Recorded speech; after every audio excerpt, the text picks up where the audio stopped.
Good morning, students. Welcome back to Atmiya Green School. This is Afrin Sayed, your English teacher.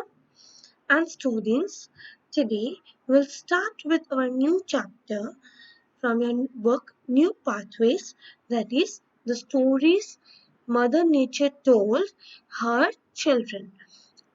This is written by Jane Andrews, the story of the Umber Beads. Okay, so the Mother Nature. Students, what is Mother Nature? A mother, as we all know, that mother is someone who takes care of her child. Mother is someone who can sacrifice her life for her child. The mother is a woman who gives up, who sacrifices her entire life for her children. The one who takes care of us, the one who loves us immensely. I guess there is no love in the world which can be compared with the mother. Just like that, we have our mother nature who takes care of us. The story of the Umber Bits was written by Jan Andrews. It is a story of the nature and its unique ways. The nature has its own course that it takes. We can only marvel at it. Here, the story is about how the umber bead necklace came into existence and how it came on the seashore of the Jane's father to gift it to his wife. So, how the nature makes the beads, how the umber beads were made out of nature, how nature made it, and how they came into existence. It's a story where the pine trees have gum. It is very sweet. The insects drink the nectar and some drop down. They remain for years on the lap of the mother nature, harden up, and that solid things has changed into umber bits. In the thick Scottish island, the land goes down as it rains and comes up after so many years when the earth is clear. When such time when the land came up after the rains, the necklace was on the shore, and Ginny's grandfather, Mr. Kenneth, took it and gifted it to his wife. When Ginny's grandmother died, she gave the necklace to Jean. So this was a short summary that how that necklace came and to whom it was gifted, and we'll study the entire chapter in detail. Okay, students? So let's study the entire chapter in detail.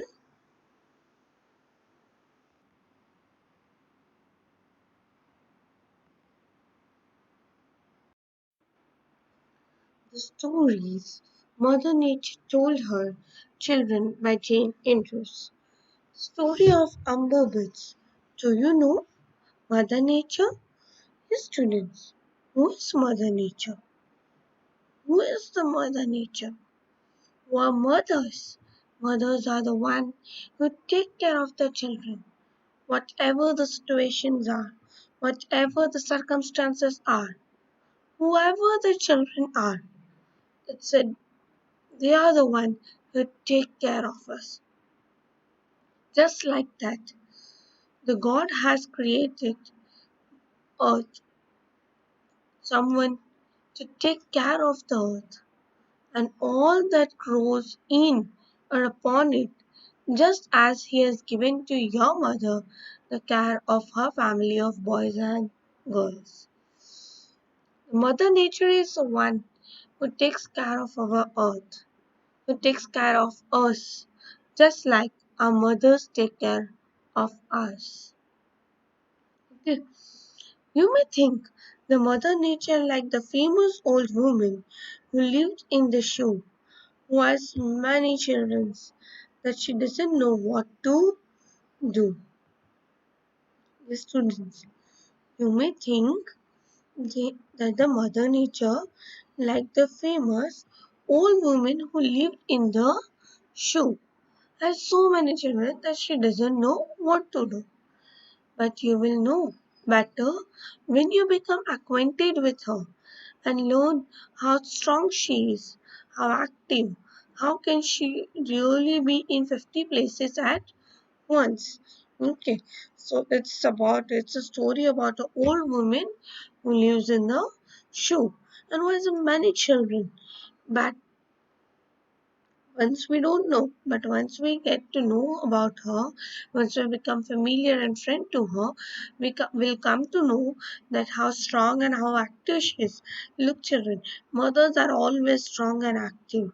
They can be in 50 places at once, taking care of a sick tree or a look, here it is written that taking care of a sick tree or a baby flower just born, and at the same time building underground palaces, guiding the steps of little travelers, setting out on the long journeys and sweeping, dusting, and arranging a great house.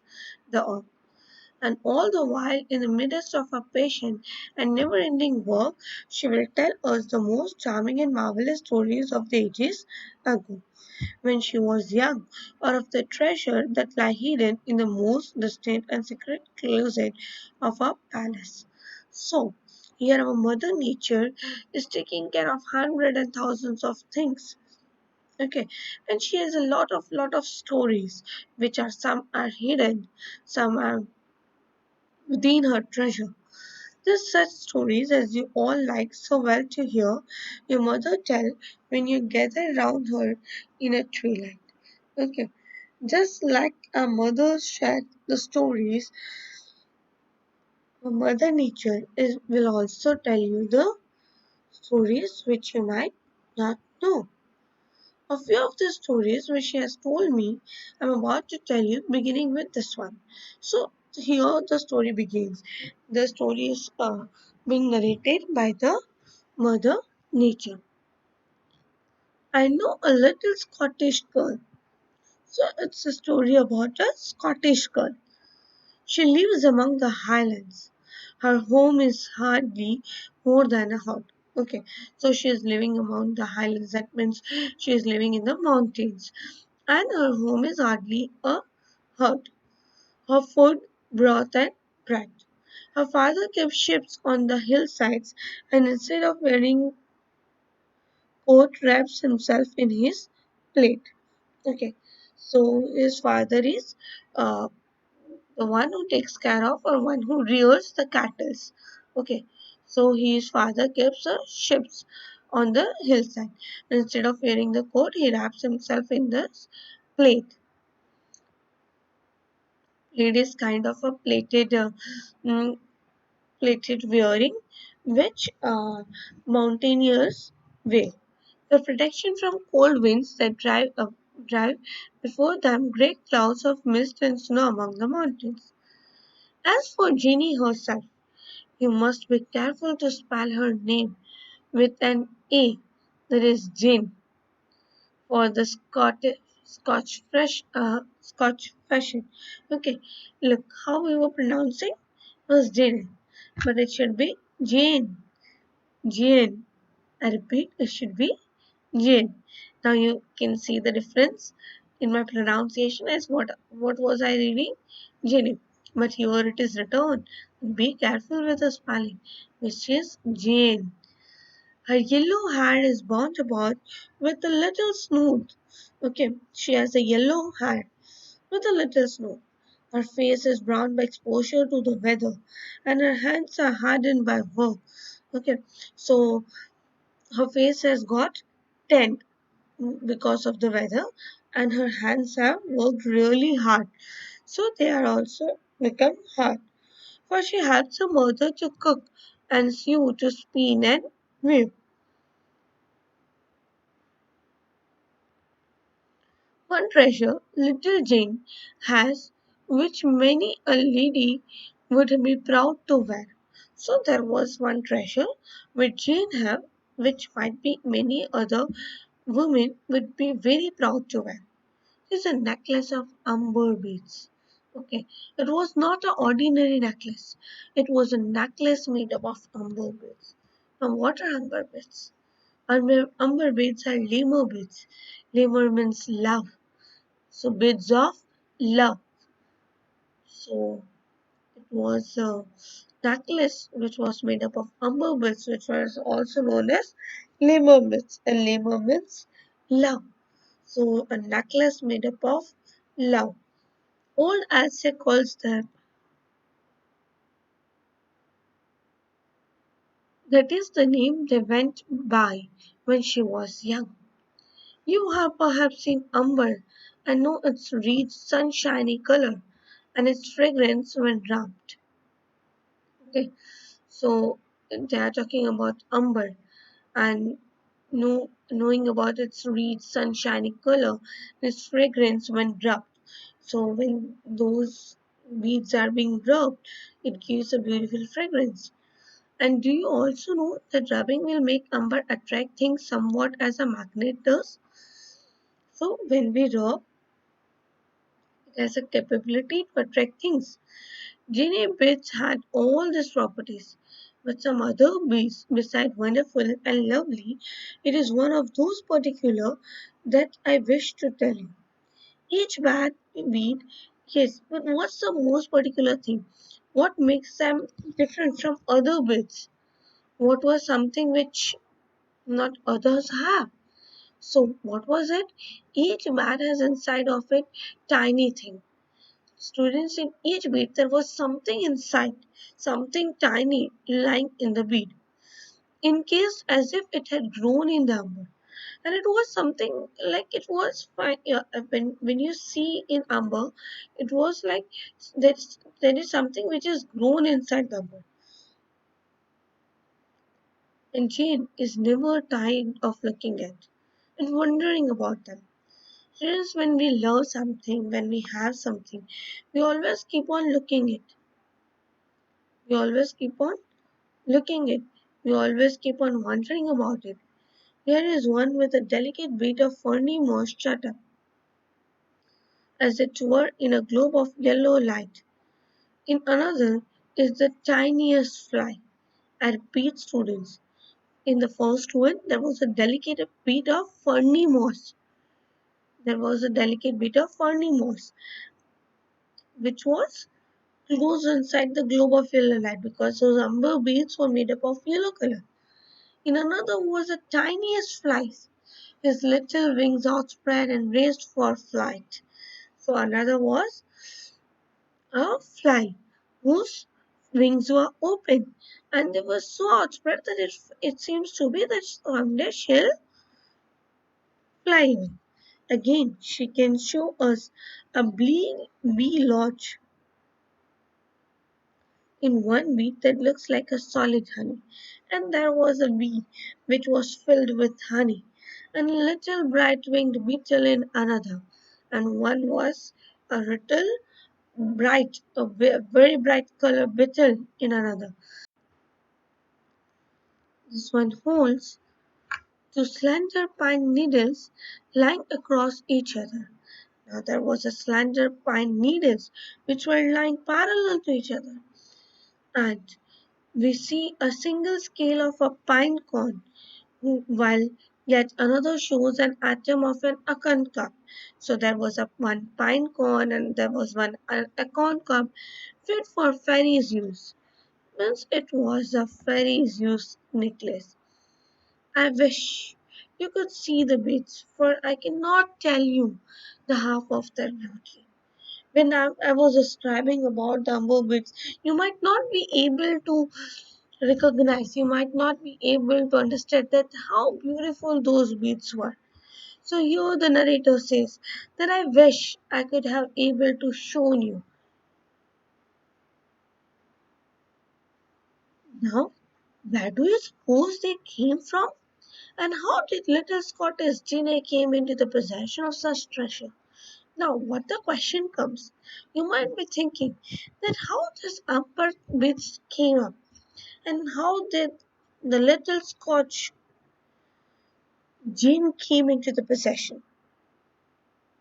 All she knows about it is that her grandfather, old Kenneth, who covers now all day in chimney corner, once years ago when he was young lad. So it was his grandfather when he was young went up to seashore after a great storm. So after a very, very great storm, his grandfather, when in his young age, went to the seashore, hoping to help save something from the wreck of the Goshawk. Goshawk is a huge ship, so he thought that something might have can be saved from the Goshawk that had gone ashore during the night. And then among the slippery seaweeds in his foot had accidentally uncovered a clear, shining lump of umber in which all these little creatures were embedded. So when he went in search of something from the wreck of the Goshawk, he found these umber bits. Now, Kenneth loved a pretty Highland clash, and when she promised to be his bride, okay, so when his grandmother, means when the narrator is Jane, grandmother, whenever Jane grandmother, the narrator of the story is Mother Earth, and the story about the Scotch girl, Jane. So in this story, about we are talking about Jane.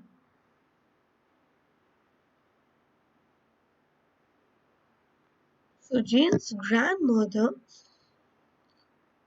uh, was gifted when she said yes to his grandfather. He brought for her necklace of umber beads. He had carved that himself out of his lump of umber. So he carved those lump of umber. He didn't found the necklace ready made. There was a lump of umber, and from that lump of umber, he prepared the necklace himself, working carefully to save in each bead the prettiest insect or moss. He took care that from the each bead, mm, um, those insect and moss can live. And thinking while he toiled hour after hour of the delight with which he should see his bride wear them. That bride was Jane's grandmother, and when she died last year, she said, "Let the little Jane have the lemur bits."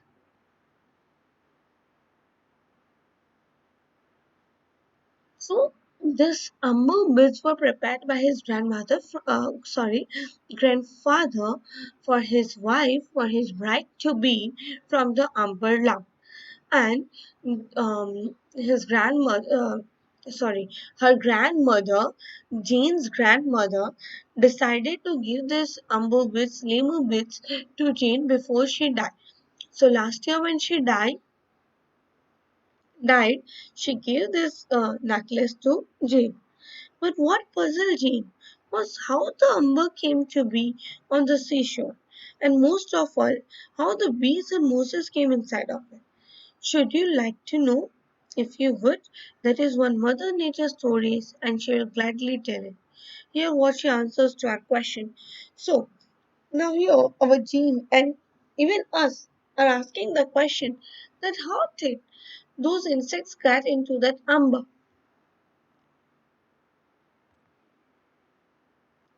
I remember a time long, long before you were born. Long even before any man were living upon the earth. Okay, so it is a time when there were no man on the earth.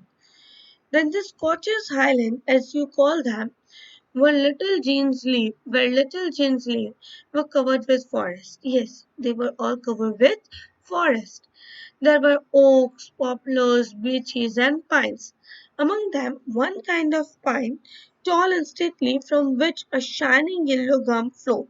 So there was a pine tree from which a yellow gum used to flow.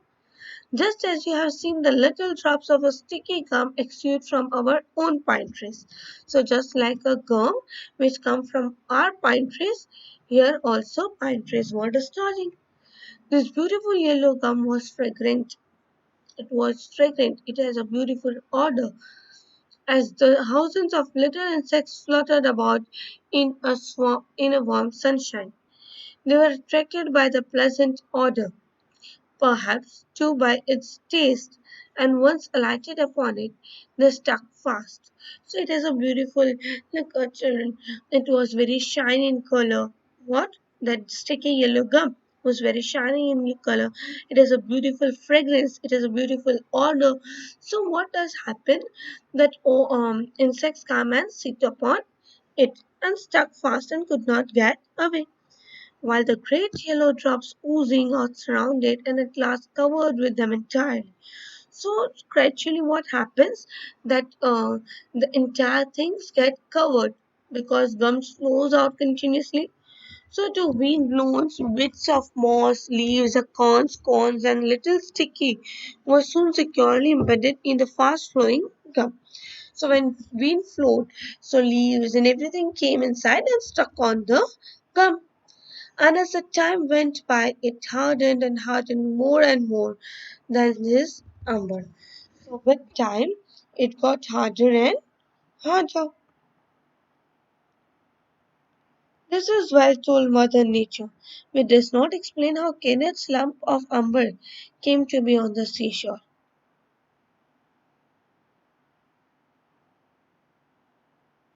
So, it is not okay.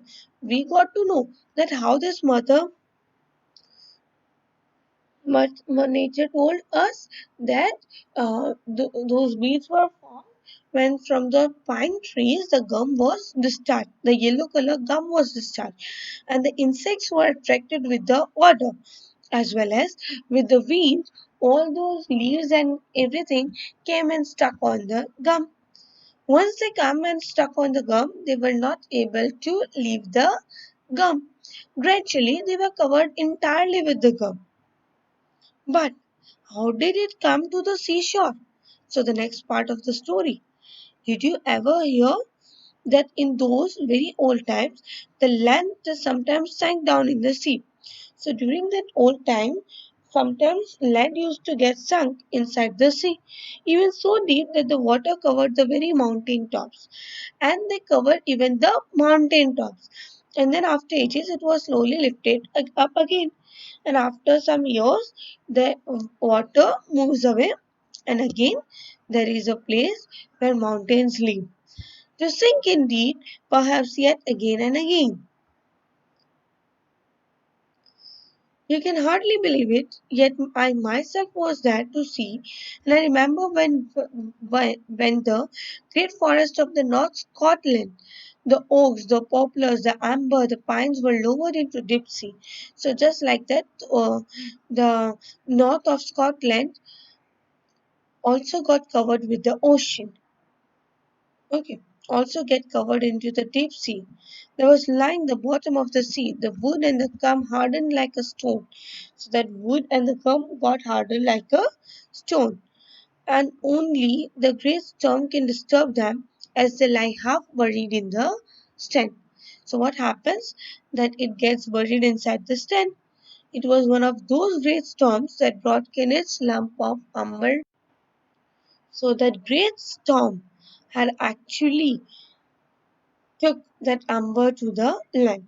If we could only walk on the bottom of the sea, what treasure we might find. So it is a story which is narrated by Mother Nature, that how the nature brings up things, and it is a story about a Scot girl who had, whose grandmother has gifted us amber beads. And those amber beads are also known as lemur beads because they are known as love beads, which was given by her grandfather, Jane's grandfather, when her grandmother said yes to him. Before dying, Jane's grandmother gave those umber beads to Jane. Now the question is that from where does those umber beads came? So here the answer to the question is that those umber beads were made. There was a long time ago when there were pine trees, and from the trees that used to discharge a gum, a yellowish gum, which was which has a very pleasant fragrance. So birds and everything come and stick on it. Gradually, it becomes a lump. And when the seas came over those pine trees, those gums and everything got harder like a stone. And a storm brought those um, stones and everything to the land. So once when her grandfather went up to the seashore to find some wreck from the ghost wreck, he found the amber bits and decided to give this to the grandmother. So this is how our story goes on. I hope it is very much clear. I have gone through the summary. I have gone through the chapter from your textbook. I have read each and every line. After that, we'll watch a video. So now students, watch the video and understand it even in a more better way. Okay.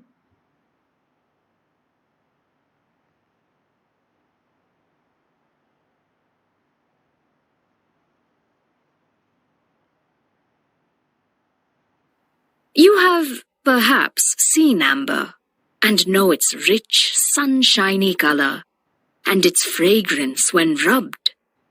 And do you also know that rubbing will make amber attract things somewhat as a magnet does? Jeannie's beads had all these properties, but some other besides, wonderful and lovely. And it is of those particularly that I wish to tell you. Each bead has inside of it some tiny thing, You can see, encased as if it had grown in the amber.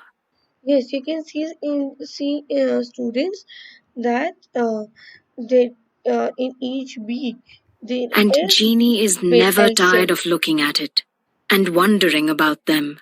There is one with a delicate bit of particularly that I wish to tell you. Each bead has inside of it some. Yes, students, look inside the bead. There is a fly with the opened wings, which are ready to take flight. If you can remember the words. So in each bead, there were insects and pines and everything got inside the amber. It was just like something is embedded inside them. Okay. Tiny thing, encased as if it had grown in the amber. And Jeannie is never tired of looking at it and wondering about them. There is one with a delicate bit of ferny moss shut up, as it were, in a globe of yellow light. In another is the tiniest fly, his little wings outspread and raised for flight. Again, she can show us a bee lodged in one bead that looks like solid honey, and a little bright-winged beetle in another. This one holds two slender pine needles lying across each other. And here we see a single scale of a pine cone, while yet another shows an atom of an acorn cup, fit for a fairy's use. I wish you could see the beads, for I cannot tell you the half of their beauty. Now, where do you suppose they came from? And how did little Scotch Jeannie come into possession of such a treasure? All she knows about it is that her grandfather, old Kenneth, who cowers now all day in the chimney corner, once, years ago when he was a young lad, went down upon the seashore after a great storm, hoping to help save something from the wreck of the Goshak that had gone ashore during the night. And there among the slippery seaweeds, his foot had accidentally uncovered a clear, shining lump of amber, in which all these little creatures were embedded. Now, Kenneth loved a pretty Highland lass, and when she promised to be his bride, he brought her a necklace of amber beads. He had carved them himself out of his lump of amber, working carefully to save in each bead the prettiest insect or moss, and thinking, while he toiled hour after hour, of the delight with which he should see his bride wear them. That bride was Jeannie's grandmother, and when she died last year, she said, Let little Jeanie have my l'amour beads and keep them as long as she lives. But what puzzled Jeanie was how the amber came to be on the seashore, and most of all, how the bees and mosses came to be inside of it. Should you like to know? If you would, that is one of Mother Nature's stories, and she will gladly tell it. Hear what she answers to our questions. I remember a time, long, long before you were born, long even before any men were living upon the earth. Then these Scotch Highlands, as you call them, where little Jeanie lives, were covered with forests. There were oaks, poplars, beeches, and pines, and among them one kind of pine, tall and stately, from which a shining yellow gum flowed, just as you have seen little drops of sticky gum exude from our own pine trees. This beautiful yellow gum was fragrant, and as the thousands of little insects fluttered about in the warm sunshine, they were attracted by its pleasant odor, perhaps too by its taste, and once alighted upon it, they stuck fast and could not get away, while the great yellow drops oozing out surrounded and at last covered them entirely. So too, wind-blown bits of moss, leaves, acorns, cones, and little sticks were soon securely embedded in the fast-flowing gum, and as time went by, it hardened and hardened more and more.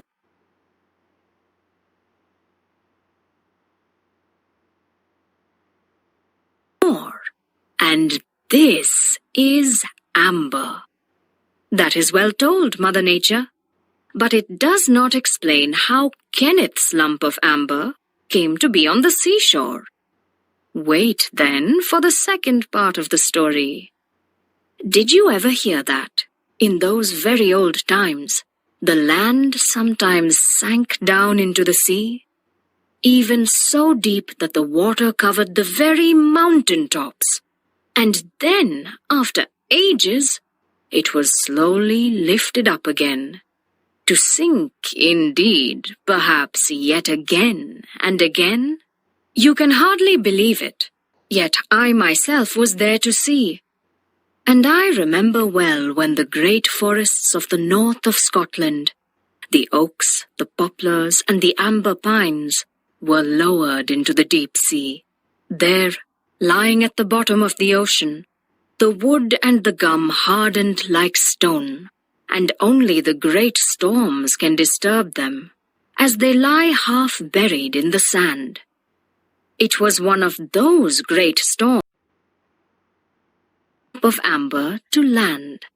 If we could only walk on the bottom of the sea, what treasures we might find. Yes, students. We could only walk on the bottom of the sea, what treasures we might find.